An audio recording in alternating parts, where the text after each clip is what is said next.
نحن بنات الامہ نصرخ فی قلوبنا فلسطین.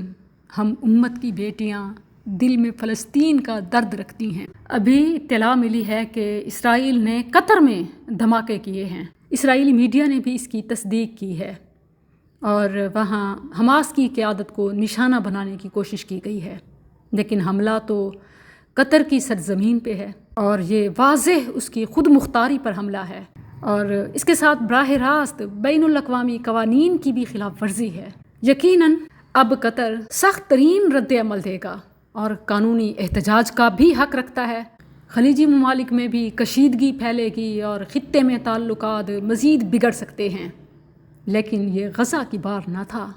کاش کہ ہم اپنی طرف پھیلتی ہوئی یلغار پر بھی متحد ہو جائیں، پھر بھی ازالہ ہو سکتا ہے. یہ فلسطین کاز کو تقویت دیتا ہے. دنیا بھر میں اسرائیل کے خلاف نفرت اور فلسطینی مزاحمت کے لیے حمایت بڑھے گی اور جنگ پھیلنے کا خطرہ ہو سکتا ہے، کیونکہ یہ صرف غزہ کی جنگ نہیں، پورا خطہ لپیٹ میں آ سکتا ہے.